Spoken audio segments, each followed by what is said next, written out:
Where to find the Dolby Atmos settings, how to actually enable it, and how to make changes to the settings. This is the OnePlus 12R and the same for the OnePlus 12. When you're ready to find Dolby Atmos, there's two ways you can do it. One, you can add the quick toggle or the tiles here. If it's not anywhere in one of these here, when you're down twice like this, press on the three dots here.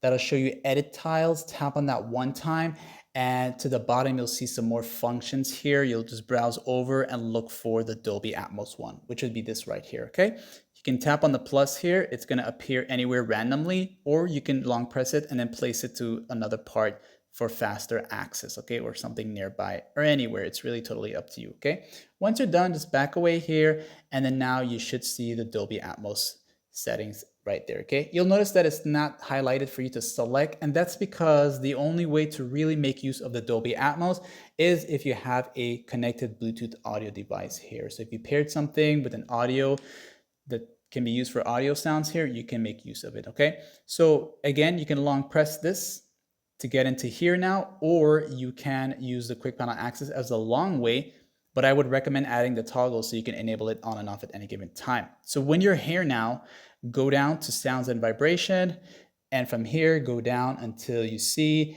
the Dolby Atmos, okay, where the sound effects are, okay?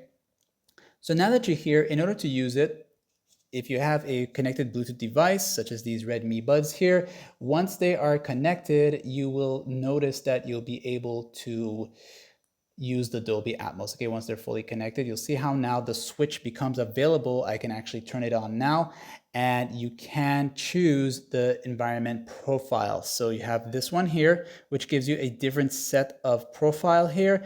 And I won't play any songs because, YouTube has been very kind of iffy about their, that whole copyright thing. And switching to the scenario specific will give you a different set of options. These are the usual options you would see on other Android devices, especially like Samsung with the smart movie, gaming, and music. Those are the ones there that will give you these settings here, okay? So remember, in order to use this here, you must have a connected Bluetooth device that can allow for audio, and same for if you have a USB-C one that's compatible, that should work too, okay? And that's that. Like and sub.